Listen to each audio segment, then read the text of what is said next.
Welcome to Voices, a podcast from the Institute for Human Rights and Business. Here, we're seeking to elevate the range of perspectives on the role of business in the world and in people's everyday lives.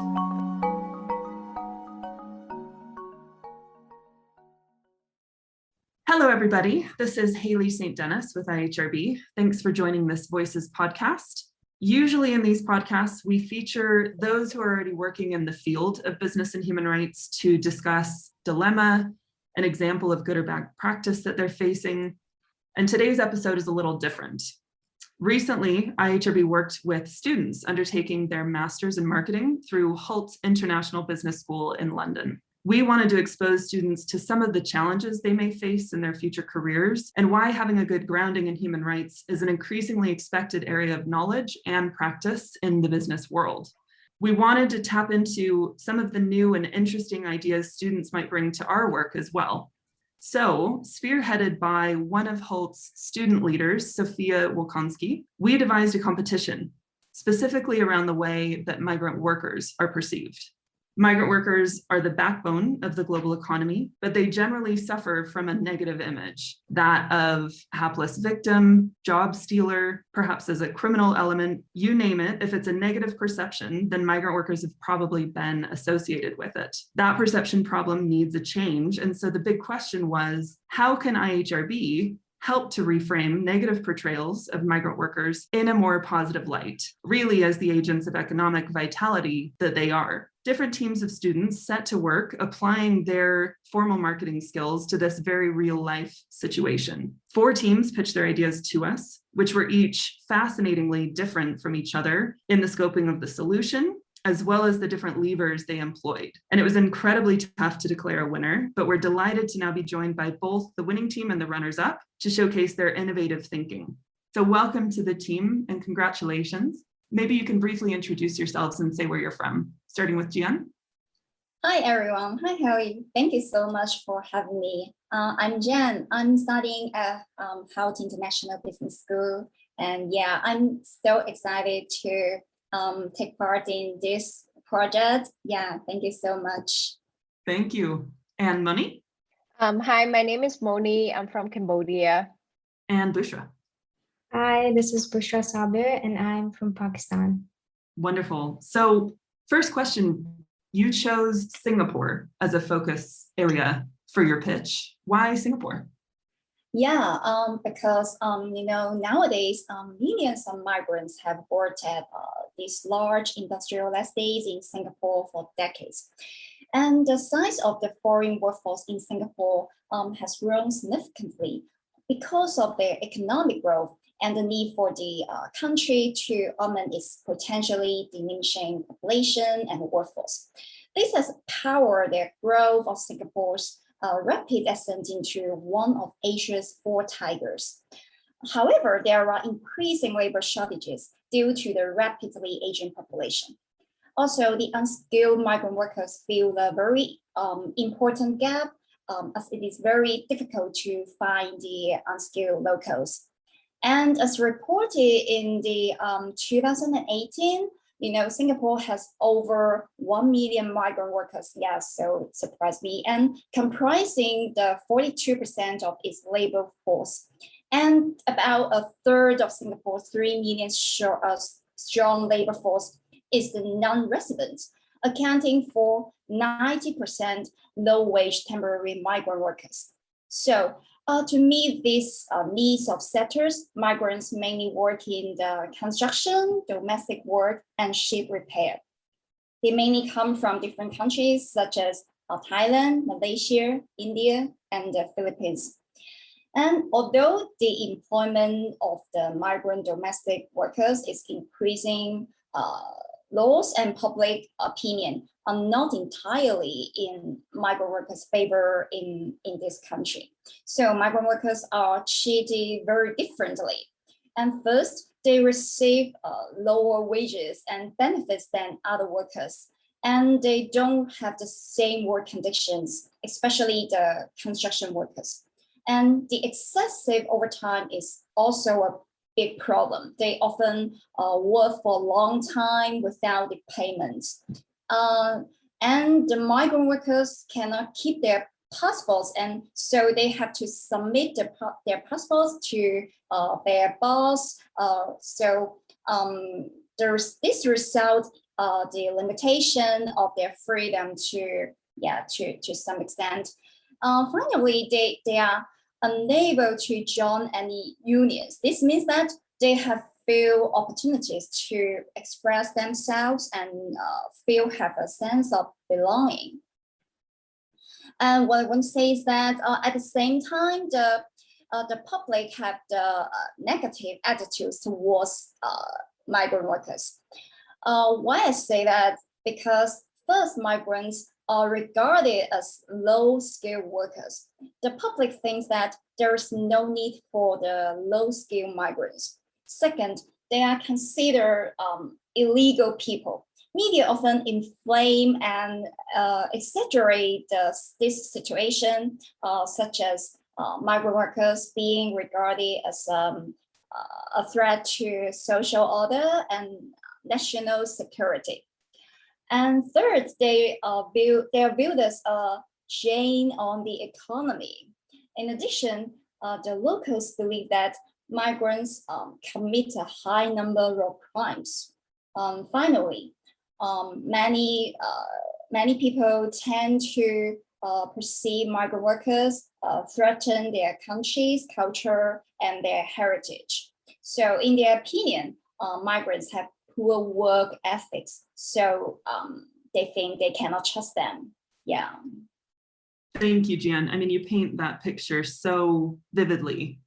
Firstly, the numbers are just absolutely staggering, right? 1 million just in Singapore, of which 90% of those are low wage, suffering heavy overtime, lack of or late payment, passport retention, poor working conditions, and very much just encapsulating a common problem around the world, which is that migrant workers are seen as different, as a problem, as other. So as marketing students, I'd love to get more into the how. How did you think you could tackle this problem? Firstly in Singapore, but also kind of as a template in other contexts. Moni. Thank you. So we started out by trying to understand the root cause of the problem. And one of our findings suggests that as individuals, we have our own biases, but it intensifies at the topic of migrant workers, mainly because every time there is news related to migrant workers, they usually revolve around seeking for help or vulnerability. So instinctively, we associate their vulnerability as likeliness for theft or illegal migration. And what we fail to imagine is a world without their contributions. So this finding led us to an idea for our initiative. We call this project the Invisible Heroes. We got inspired by this name because when we think of superheroes, we think of our family members, our teachers, or Iron Man, which they are. But some heroes are not always acknowledged because the work they do is not always visible.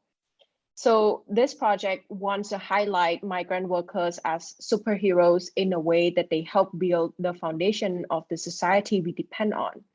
Our goal is to raise awareness on their contribution to the society and create acceptance among the people. We're also fully aware that this is not going to happen overnight. If this is going to be a real change, there has to be a long-term impact to be thought out. So we have come up with 3 initiatives for this project to be implemented over a long period of time. The first one is a social media campaign highlighting worker stories. Second is a cultural event. And third initiative is a communication program that amplifies interactions between employees and migrant workers. And so just diving more deeply into that first pillar then, why social media and why that focus on stories? You hinted at it, but I'd love you to elaborate a little bit. Yeah, so just to give you some context, more than 3 billion people worldwide are on social media. And as marketers, we believe that it's a powerful tool to raise awareness and convey a message to a big group of people. But that's not the only reason we chose social media as a platform to deliver our message. The reason is that the most effective way to spread any message is to be where our target audience is. And from our research, we found that more than 4 million Singaporeans are using social media, and that is 70% of their total population. So statistically speaking, most of them are on one of the social media channels. So by being on, by actually conveying a message on a social media channel, we are where the impact is. Our campaign highlights worker stories by focusing on their aspirations and day-to-day life.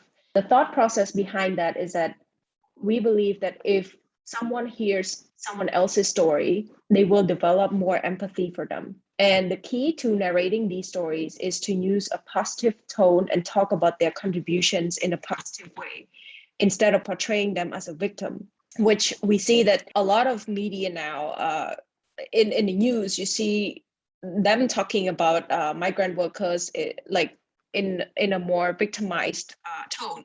And we don't want to do that. We want to bust different misconceptions people may have related to migrant workers by posting intuitive facts and statistics.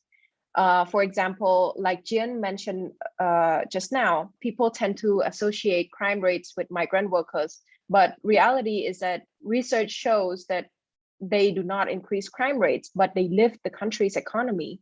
And we want this truth to be told.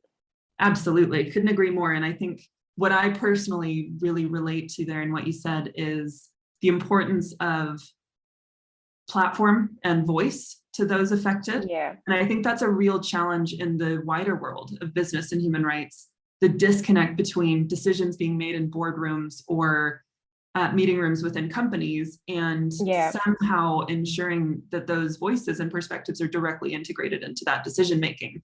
And so the power of 3 billion online, and of the proportion of those who are migrant workers, 70% being online. I mean, that is absolute gold to better understanding their perspectives, empowering them to have a say in how things work. And so any company, of which almost every company has migrant workers in their supply chains, that aren't using this tool are missing an incredible trick in the process and operating in a sort of blinkered way. So the power and potential there, I think, is extraordinary.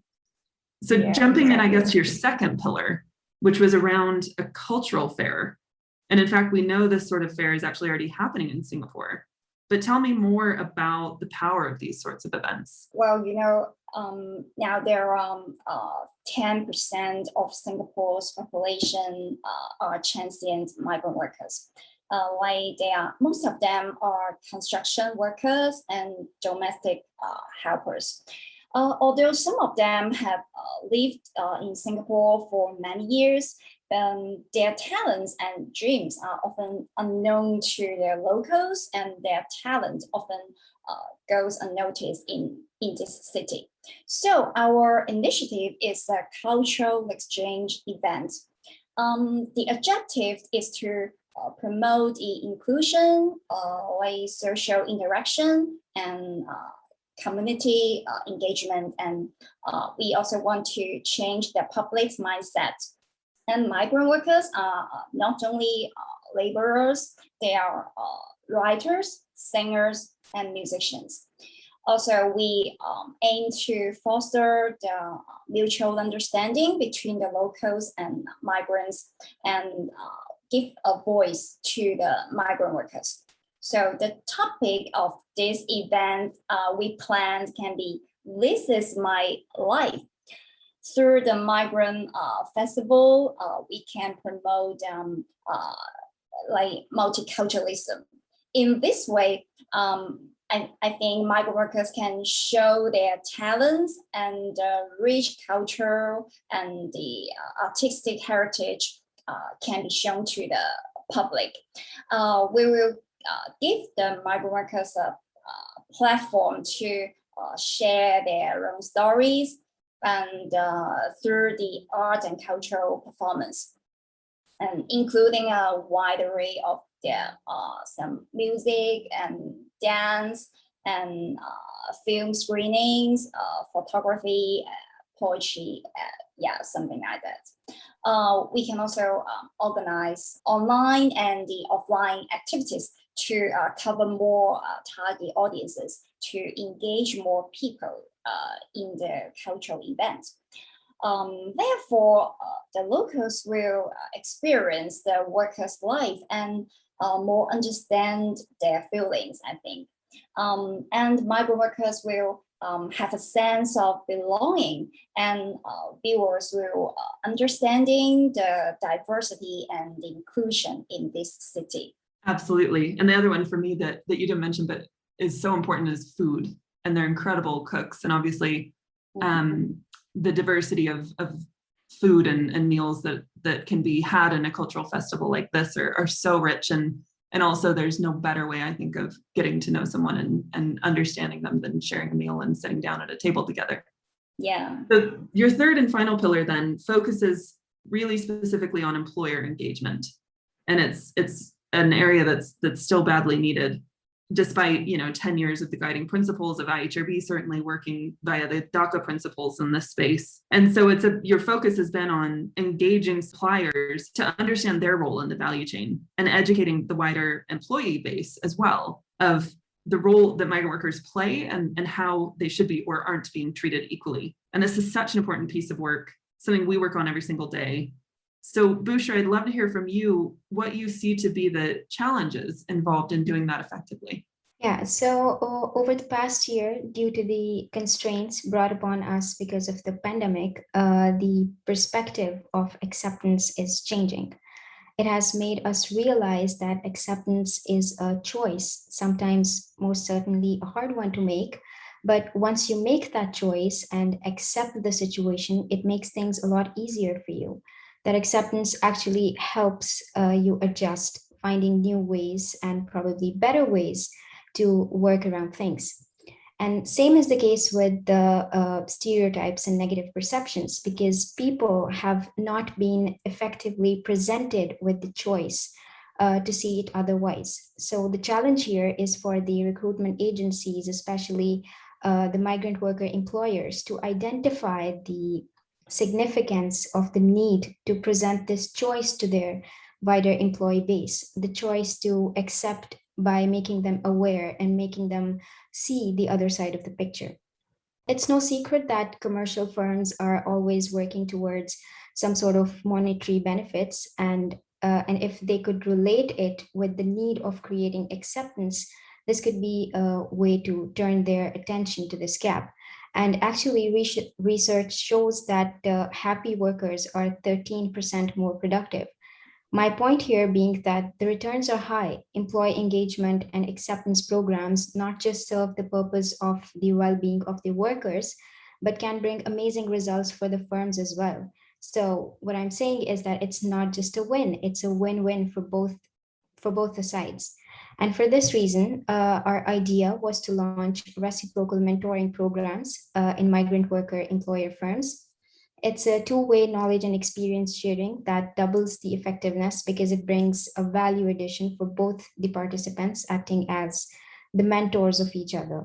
It's like a cross-functional exercise where the mentor and the mentee, taking turns, would share their experiences related to their own areas of expertise, and in the process can find a common ground to mutually respect the work they do and understand the culture they belong to. And I believe it's the perfect time to initiate things of this kind, because now more than ever, we are better able to understand the need of a new normal rather than just simply going back to the normal. People are heading back to their workplaces. So let this be a part of our new normal, that none of our peers have to feel isolated or abused or discriminated against anymore. Put in a good word, let your workers feel the sense of belonging with your firm. Don't put them into boxes, like drawing lines and creating sides. Let them see beyond that. Let them share their side of the story and let them feel included, and it will certainly pay off. Absolutely. There's so much in what you just said there that I think would be so incredibly powerful if implemented. And I would love to hear more stories from, recruitment agency firms and worker suppliers of those efforts, because I'm sure they exist, but aren't spoken about and shared enough, how hard those conversations are, the learnings that come from it, but also the value that can be derived from that as well. So just to wrap things out, the last thing I really wanted to touch on was something we really liked about your presentation in its very clear, simple messages and consistent branding. And you guys as marketing students really showed off your creds there. So would love to just hear a little more about why that's so important in this kind of proposal. Yeah. So as marketers, when we present or make any proposal, apart from the content and the idea itself, we pay a substantial amount of time and attention to ensure two things.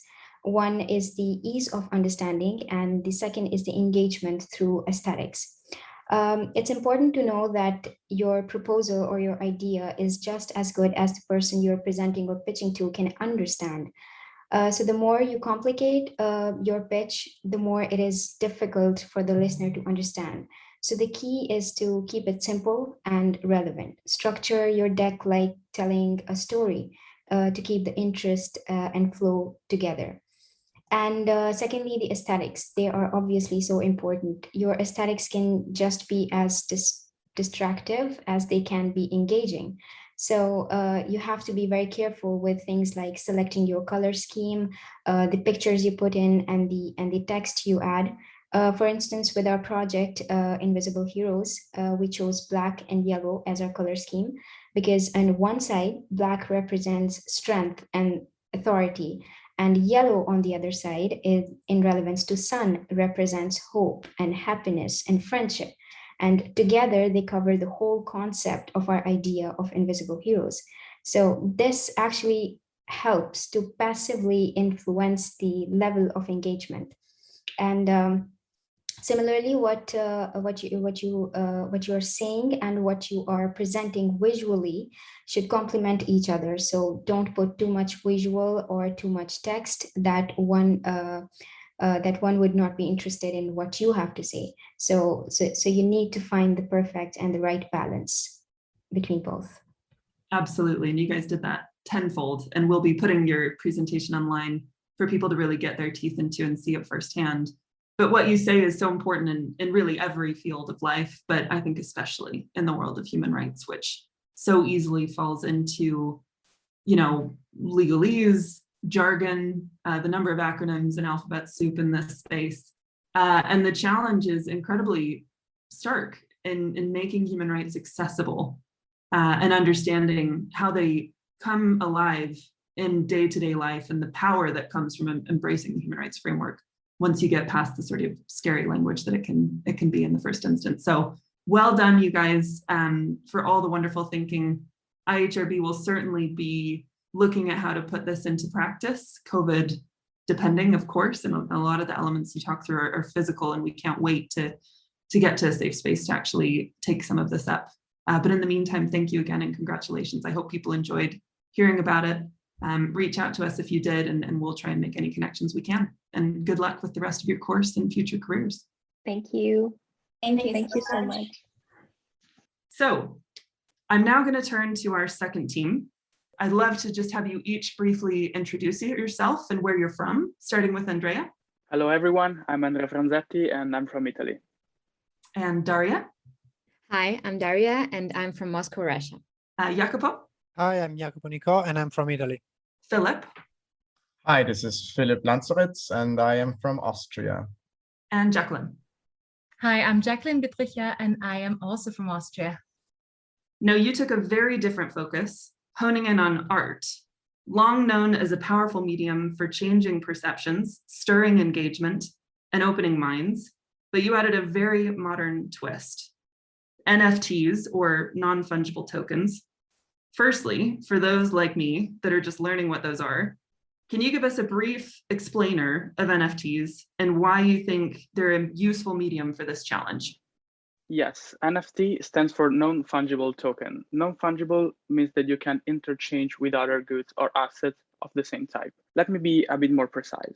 Physical money are fungible, means they can be traded or exchanged for one another. They're also equal in value. £1 is always worth one other pound. €1 is always worth another euro. NFTs are different. Each has a digital signature that makes it impossible for NFT to be exchanged for or equal to one another. So what NFTs are after this explanation? An NFT is a digital asset that represents a real world object. It can be a video, a photo, a digital 3D representation, and so on and so forth. The distinct construction of each NFT has the potential for several cases. For example, they are an ideal vehicle to digitally represent artworks. Imagine how you usually buy a piece of art. Art is physical. You can buy a canvas or a sculpture or a unique piece of art, and you can hold it. NFTs introduce a new way to express art and, of course, also a new way to vehiculate to the audience. The digital version only exists on a screen, and you can buy it, being sure you are the only owner. The blockchain technology at the base of the NFTs, which is the same of which cryptocurrency are based, ensure the unique recognition of the artist, the piece of art, and the owner. On this basis, as for the classical work of art, a single owner can be identified, even if the work is digital. NFT is a certificate of the ownership of a unit, and a unit can be anything. Thank you, Andrea. And I mean, from my understanding, it's incredibly novel. It's experiencing a real sort of bubble potentially at the moment, and it's commodifying, things that weren't necessarily seen as a value or things that weren't necessarily previously identified as a value, but because of their format as an NFT are suddenly bringing in huge dollar signs, and in a way that could seem very disconnected from human rights, from migrant workers, but somehow you guys managed to combine all those things. So Daria, maybe you can tell us a little bit more about your pitch here and how you think this could be of value in aiding the perceptions of migrant workers. Yes, sure. We believe art has always been a source of inspiration to share and pass on values, history, and knowledge. Art has been with us since the beginning of the world. And we figured that in our case with migrant workers, we should really take advantage of art as a timeless concept. We believe that we could connect art as an element of storytelling to the cause of migrant workers and create insightful and compelling stories. It should be, of course, understood that NFTs are a disruptive force to be reckoned with, and we actually saw an opportunity in that. We believe that by incorporating migrant workers into this innovative and disruptive concept, we can bring new and more mature generations together into this very digital context. Philip, do you want to add something about collaboration between artists and migrant workers? Yeah, sure. So I think actually you mentioned most of the key points that we kind of really decided to focus on and that kind of motivated everything that we've mentioned so far. But one of the key things maybe that might be interesting to add based on what you just said, Haley, think of it this way. Even if we hadn't chosen to go for NFTs, if you want to make a really compelling story that creates a viral effect, that kind of creates a ripple effect that really talks to the masses and not just to a niche, then you need to use something that interests the masses, right? And NFTs right now might be a niche thing, but they are niche and yet global enough, disruptive enough, transformative enough to ultimately kind of create a story element that goes far beyond the niche that they originally came from, or that they kind of usually are talked about in, or where there is a conversation that is happening about them. So if you really kind of want to do something that creates this ripple effect, it's not going to be enough to just say, okay, let's do project XYZ where we talk about the same measures that we've talked about before. You need to go somewhere to a place where you can really engage in a modern disruptive communication setting or conversation really. So by choosing something that is such a hot topic right now, it's ultimately not a lot about how we connect NFTs and migrants. It's about the fact that we can use a strong medium, which is art, in a way where it is very transformative and disruptive and happening right now. Like you said, it's a bubble. It's something that is literally important and talked about in this very moment. So ultimately, it's just about, recognizing opportunities and to use the modern times for a good cause, and the trends and the social developments that we have right now for a good cause, be it art or something else. It's just about recognizing opportunities and using those opportunities for the right cause and right effect.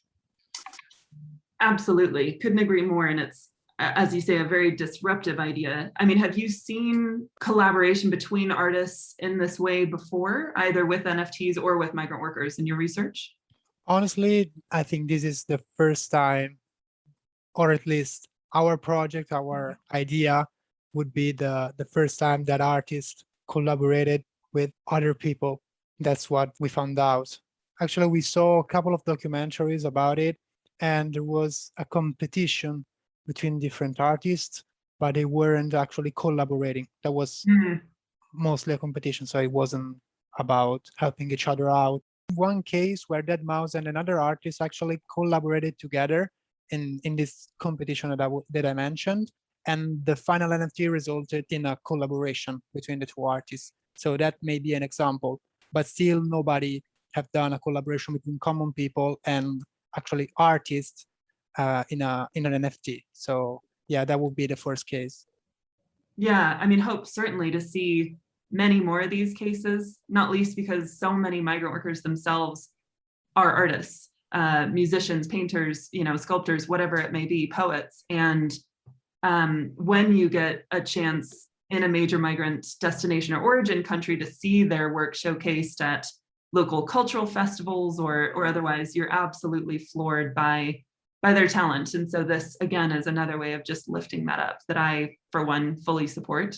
We have really begun seeing some artists' artwork being converted to NFTs for quite incredible sums. Is that right? Yeah, it is. And I think you researched a few examples of those. Could you just give our listeners an idea of some of those that have already been converted to this non-fungible token? So, I mean, one of the most famous ones that we've kind of also talked about in our past pitches is the artist People. And People is kind of a special case because he's one of those who not only managed to use that for a very global setting and kind of a really viral effect, and also leverage from a very niche thing to really this kind of mainstream news thing. It's also an interesting case because he has been doing art for years and years and years, and especially because he's been doing art on a daily basis for years, which is kind of what his everydays are all about, which ultimately then made it into an NFT.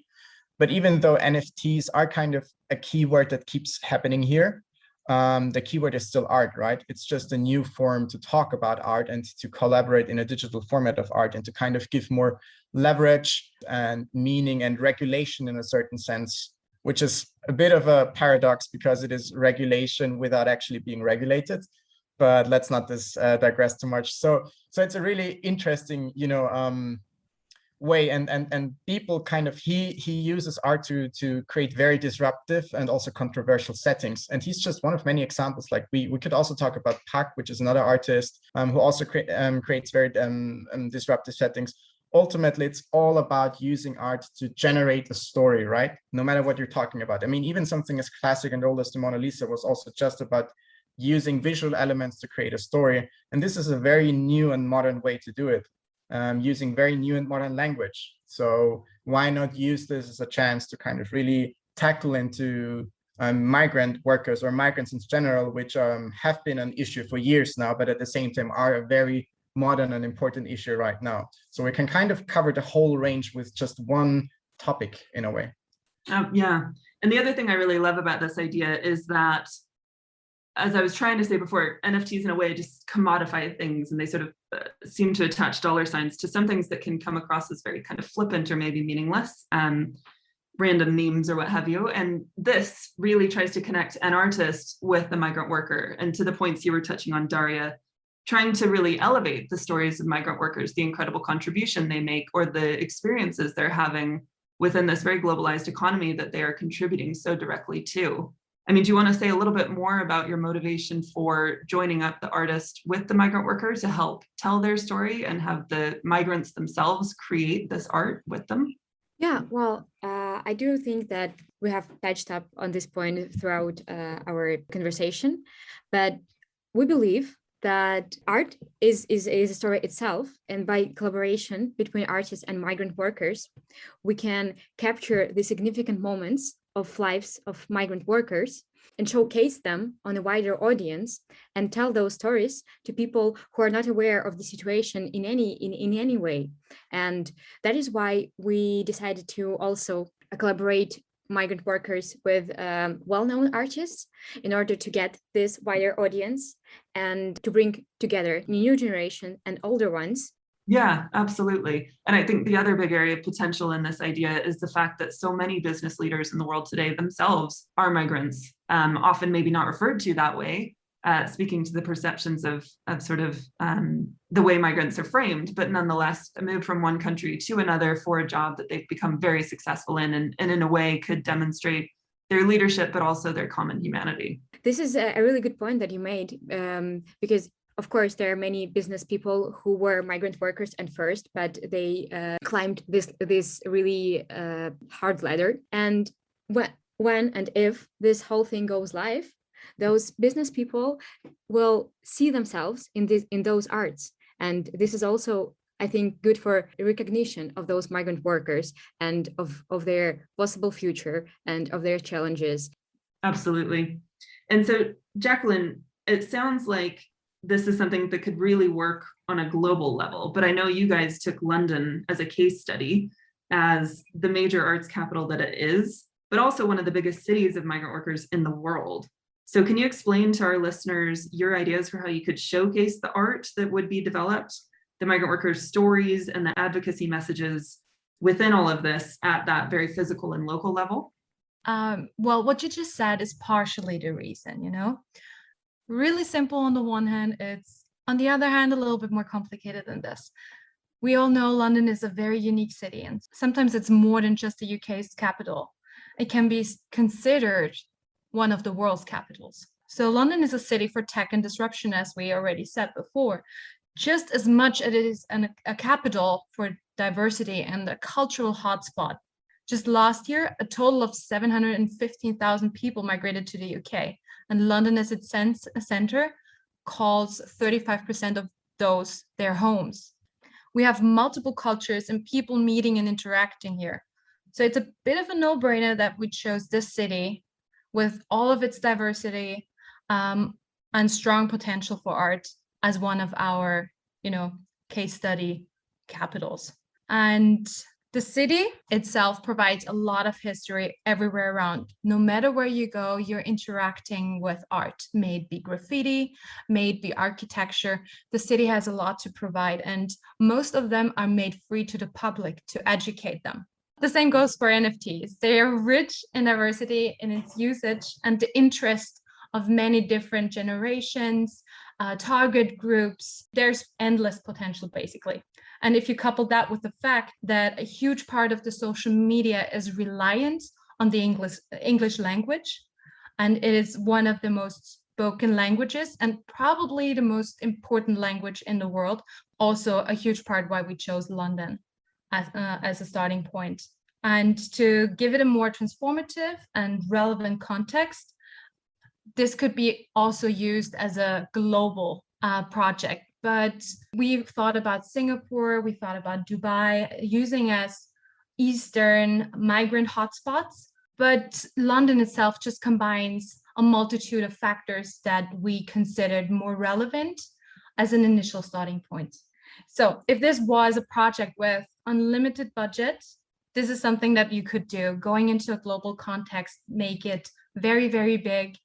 But it was not the message that we wanted to send. It's not about the money, it's about the story that we want to tell. And that's why we were sticking with the one initial city in the first place. But just to go back to your second part of the question, there are many different paths and opportunities. We clearly outlined them in the project. We mentioned that we wanted to go for murals all over London, which could display something as similar as the journey that a migrant worker has to go through on their path to their desired outcome, chosen city of living, basically. And we were thinking combining that with the QRs that are heavily used in every part of the world, basically, and where you could follow the migrants on their journey to their current living place, or maybe they're still on their journey. It really depends on what kind of story that we want to tell. This could be a very good way to do so. This could be similar if you want to envision it in your head, it could be like a scavenger hunt, making it a gamified approach to marketing to engage people. These QR codes on the scavenger hunt will lead to the IHRB's Instagram account and tell more detailed story about where the migrants are coming from, what they have seen in their life, maybe some behind the scenes content that is made together with the artists, and just to give insight about what their life is all about. And when everything is said and done and the project comes to a conclusion, we thought about an exclusive and limited art book to combine all of those elements together and give an overview of what the message can be and summarize everything into a context that stands for change how we perceive migrant workers, because they have a journey, we all have a journey, we all are together in this. Thanks, Jacqueline. I mean, what I love so much, particularly about the focus you took on London and all the ways in which you could bring this idea to life, is that, at least for an old school millennial like myself, it's kind of making NFTs tangible again and giving them some physical form, which a lot of people like me might be struggling with and getting their heads around this whole concept. But I think there you also just showcase the kind of full breadth of what you've been studying, how the sort of human rights community can be thinking about ways in which they can engage with technology, in which they can sort of package their work to reach the widest possible audiences while still giving voice and platform to those that we're trying to help in some way, or at least bring attention to their stories. So thank you guys. And I'm sure many of those listening are already Googling to find out more about NFTs. And if any artists are out there that are interested in this concept, whether or not IHRB is able to lift and run with this idea, I'm not sure. And I hope someone else can if they're inclined. But if there are artists out there that are interested, do reach out to us and we'll make any connections we can to see this whole project happen in one way, shape, or form. Oh, and this doesn't reduce only to visual art in general, because later on, an artist just released an NFT, which was a song. So everything could be an NFT. There you go.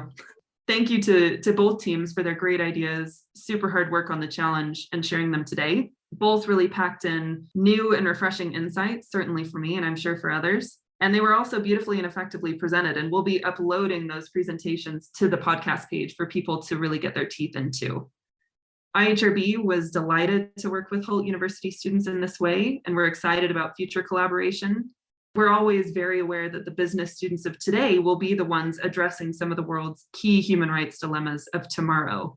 And indeed, that intersection between business, human rights, and the environment is already a major area of focus for those working in the private and public sectors. And so the ideas that the students have put forward in this challenge serve, I guess, to reassure us as much as anything that the next generation is already keen to get their teeth into those and other dilemmas. Thanks for listening to this Voices podcast from IHRB. If you liked what you heard, remember to subscribe to our podcast and our newsletter for all the latest updates on the world of business and human rights.